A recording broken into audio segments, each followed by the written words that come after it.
할렐루야, 아멘. 하나님께서 오늘 하루를 또 새로운 한 주간을 허락해 주셨습니다.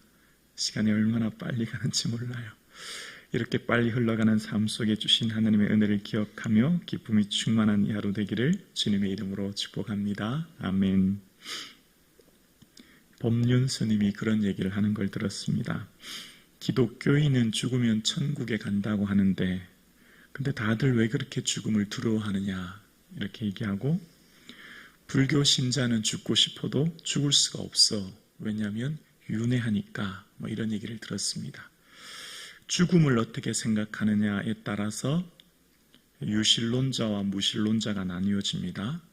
죽음을 어떻게 생각하느냐에 따라서 불교, 힌두교, 이슬람, 기독교라고 하는 각각의 종교들의 색깔이 나뉘어지죠.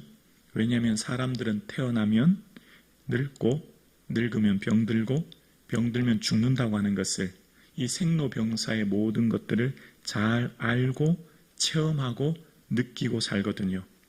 그래서 모든 사람들은 불안합니다. 불안의 뿌리는 죽음이거든요. 자신은 죽음을 피할 수 없는 존재라는 것을 알고 있기 때문에 그 죽음으로 인한 불안함이 늘 우리를 엄습하거든요. 그래서 이 세상을 살아가는 동안 모든 사람들은 다 그 죽음에 인하여 두려움 속에 산다는 거죠. 히브리서 2장 14절과 15절에 보면, 히브리서 2장 14절과 15절입니다.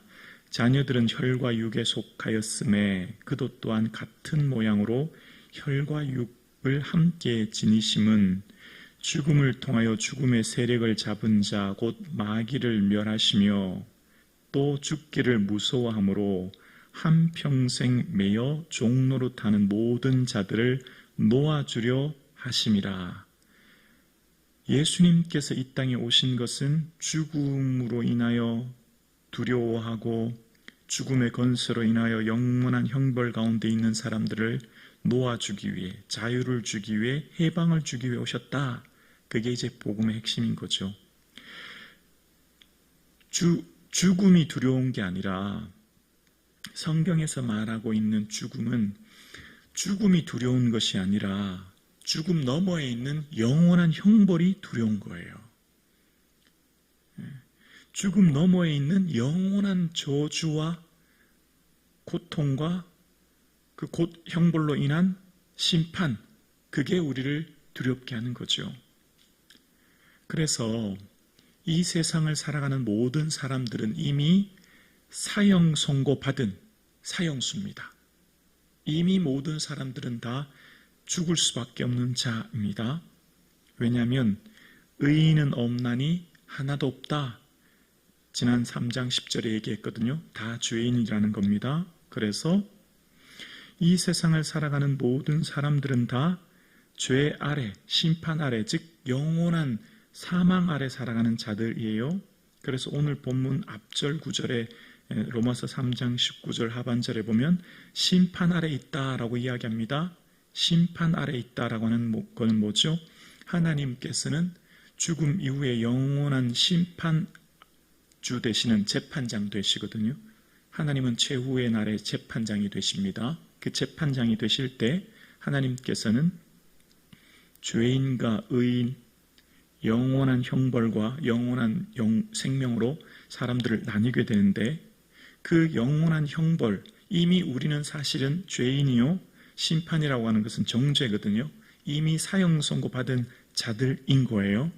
이걸 먼저 인정을 해야 그 다음이 시작이 되는 겁니다. 많은 사람들은 이 사실을 잘 인정하려고 하지 않죠. 여기서 구원의 길이 열리는 겁니다. 자, 그러면 영원한 저주 가운데 죽음 이후, 죽음보다 두려운 죽음 이후에 있을 영원한 형벌에서 어떻게 건진받는가? 그게 구원인데요. 그 구원의 길은 무엇인가? 라고 하는 것을 로마서를 통해 사도 바울은 이야기하는 겁니다. 사도 바울의 눈에는요, 지옥의 형벌로 죽어가는 사람들만 보였거든요. 이미 생생한 고통의 삶을 사람들을 통해 사도 바울은 보고 있었고 견딜 수가 없었던 겁니다. 한 사람이라도 건지지 않고는, 내 생명마저도 드리지 않고는 살 수 없는 것. 왜죠? 죽음 넘어 있는 영원한 형벌과 죽음 넘어 있는 영원한 생명을 이미 이곳에서 보고 있거든요. 그걸 보았기 때문에 견딜 수 없는 것은 이미 이 사람들은 모두 사망을 향해 달려가는 사람들이었고, 그래서 먹지 못하고 자지 못하고 강의 위험, 강도의 위험이 지금 문제가 아닌 겁니다. 지금 그게 아무 문제가 되지 않아요. 왜냐하면 지금 모든 사람들 가운데 있는 이 영원한 저주 가운데 있는 이들을 건져야 했기 때문이거든요. 그래서 죽음 너머를 이미 보고 있는 사도 바울은 생생한 현실로 보고 있었기 때문에 한 사람이라도 건지기 위해 로마를 향해 또한 스페인, 서바나까지 가려고 했던 것이 바울의 마음이었습니다. 그래서 죽음보다 무서운 형벌이 있었고 그 형벌에서 구원의 길이 무엇인가에 대해서 오늘 로마서는 화목제물 대신 예수 그리스도의 속량, 죄값을 대신하신 그 은혜로 이미 우리는 의롭다 말씀해 주셨고 무죄 확정 판결 선고를 이미 받은 거예요. 이미 우리는 예수님을 믿음으로 율법을 행함으로 할례를 행함으로 행위에 있지 않고 예수님을 믿음으로 그 믿음으로 말미암아 우리는 무죄 선결 판결을 받았고 이제 우리는 의인으로 인정받았고 의롭다 인정받은 것입니다. 그래서 이 믿음은 유대인만의 하나님, 유대인만의 구원이 아닙니다. 유대인들은요 자신들만 구원 얻었다고 생각했거든요. 구원은 이방인들의 것이 아니라고 생각했어요. 그리고 그들 스스로는 어떻게 생각했냐면 반드시 할례를 받아야 된다. 왜냐하면 창세기에 할례를 받지 않으면 끊쳐진다고 했거든요. 그래서 구원의 조건은 할례였습니다. 할례와 음식법과 정결법 같은 율법들을 지켜야 된다고 하는 것이 구원의 조건이었어요. 그런데 여러분 아시죠? 예루살렘 회의가 있지 않습니까? 사도행전 15장에 할례를 통한 것이냐 믿음을 통한 것이냐라고 하는 회의가 있어지게 되고 최종 회의 결과는 할례를 행하지 않아도 믿음으로 구원 얻는다라고 하는 회의를 했지 않습니까? 그래서 오늘 본문의 핵심 내용은 유대인만의 하나님이 아니라 유대인의 하나님도 되시고 이방인의 하나님도 되시는 차별 없으신 하나님, 할례자나 무할례자나 모두가 다 뭐로요? 믿음의 법, 즉 믿음으로 구원 얻는다 라고 이야기하는 것이죠. 그래서 그 믿음으로 구원을 얻는 자는 즉시 죄와 저주와 사망에서 해방되는 거예요. 자유를 누리는 거예요. 그 기쁨을 누리는 거예요. 어디서부터요? 지금 여기서 그 기쁨을 누리는 거예요. 지금 여기서 더 이상 그러니까 사망의 저주와 굴레와 눌림에서 우리는 이미 자유하게 된 것이죠. 그래서 죽기를 무서워 한평생 매여 사는 존재가 아닌 거예요. 아멘이십니까? 모든 사람은 죽기를 무서워 한평생 매여 그 지배 속에 불안하고 두려움 속에 살아가는 모든 사람들의 삶이 그 이유는 그 근거는 그 기준은 죽음에 대한 두려움인데 우리는 이미 어떻게 되었죠? 예수 그리스도로 인하여서 자유와 회방과 기쁨의 은혜를 어디서요? 이곳에서 누리게 되는 겁니다. 그래서 복음은 지금 여기서 나의 삶의 기쁨을 충만하게 하는 거예요. 복음은 예수님의 이 은혜는 현재의 삶을 충만한 기쁨 속에 누리게 하는 겁니다. 오늘 이 새벽 예배 드리시는 사랑하는 성도님, 우리의 마음속에 예수님으로 인하여 주시는 그 기쁨이 충만한 이 아침 되기를 주님의 이름으로 축원합니다. 하나님의 은혜가 우리에게 충만히 임하는 것, 그것은 이 믿음이라고 하는 것, 하나님의 은혜잖아요. 값없이 우리가 받은 의롭다 하심을 얻은 거잖아요.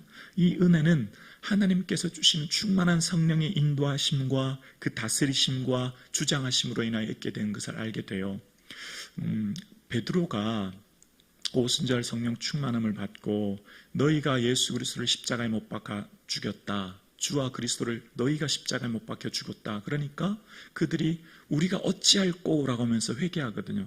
어찌할꼬 하면서 베드로 앞에 나오거든요. 그래서 너희가 회개하여 각각 예수 그리스도 이름으로 죄사함 받으라 이렇게 얘기해요. 자, 그런데 보면 거기 온 사람들은 어떤 사람들이었죠?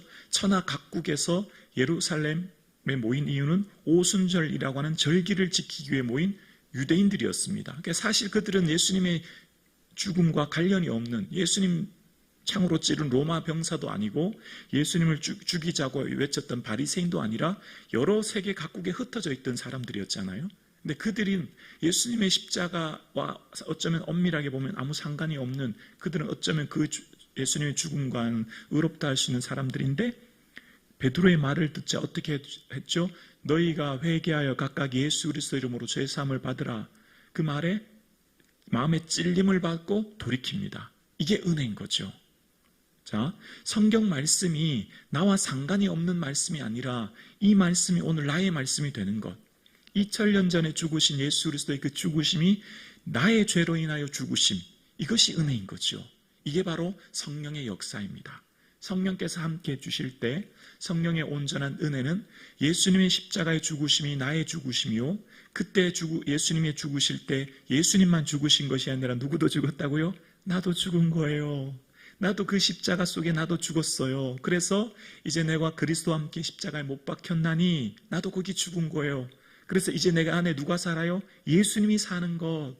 그 예수님이 살기 때문에 그 예수님의 삶으로 인하여서 내 삶에 기쁨이 넘치고 감사가 넘치며 내 삶의 주가 주되심을 전하는 삶을 사는 것. 이게 그리스도인입니다. 그래서 이 구원의 은혜는 영혼 구원을 넘어 사회 구원으로까지 구원의 은혜가 확장되어야 되는 거예요. 그래서 하나님께서 주신 이 구원은 한 사람 한 사람 개인의 영혼을 구원하는 것을 넘어 이 사회의 구조적인 악과 잘못, 불의와 차별, 편견에 대해서도 구원하는 하나님의 은혜를 선포하는 왜죠? 하나님의 의롭다 칭함받은 우리는 은혜로 우리가 구원 얻었고 우리는 그래서 모두가 정직인 거거든요. 그래서 우리에게 맡겨주신 모든 것은 다 은혜요. 내 모든 삶이 능력이 아니라 하나님의 은혜로 주셨기 때문에 내게 주신 은혜를 인하여 세상의 의를 선포하고 사회 구원을 위해 더 크게 나가면 환경의 구원이라고 할까요? 기후 환경, 이 자연을 구원하는 것까지. 여기서 조금 이해가 안 되시죠? 우리의 구원은 나만을 위한 협소한 영혼의 구원을 넘는 겁니다. 그래야 이 구원이, 이 하나님 나라가 온 세상에 확장되고 나를 통하여 이 세상이 하나님이 통치하고 다스리시는 나라로 확장되는 거예요. 그래서 예수 믿는 사람들이 살고 있는 그 위치에서 그 사람이 정치인이라면, 그 사람이 경제인이라면, 그 사람이 법률가라면, 그 사람이 의료인이라면 그 맡겨진 삶의 자리에서 어떻게 해요? 하나님의 의를 선포하고 하나님 나라를 보여주는 삶을, 확장하는 삶으로서 이 땅과 이 민족 가운데 하나님께서 통치하고 다스리심을 누구를 통해요? 의인된 우리, 성도, 우리를 통해 이 땅 각층에서 드러나는 삶을 사는 것이 바로 믿음의 삶, 성도인 겁니다. 이 믿음의 삶을 살아가는 것이 곧 하나님이 기뻐하시는 삶이요 하나님 나라의 영광을 위해 사는 삶이 되는 것입니다. 그래서 오늘 본문의 내용의 핵심은 우리의 삶의 복음은 차별이 없고 값없이 의롭다 하심을 얻었으니 이 값없이 받은 우리의 삶의 모든 것, 생명도 재산도 자녀도 내 모든 삶도 하나님 은혜로 받은 것이니 우리는 선한 정직이가 되어 나에게 맡겨주신 것을 잘 관리할 수 있는 지혜로운 자로 살아 하나님 앞에 섰을 때의 삶을 사는 삶이 우리의 삶이 될 수 있기를 주님의 이름으로 축원합니다. 더 이상 우리는 죽기를 무서워하여 한평생 매여 종노릇된 삶을 사는 것이 아니라 우리는 죄에서 죽음에서 저주에서 해방되었기 때문에 그 주시는 기쁨이 충만한 이 아침 되기를 주님의 이름으로 축원합니다.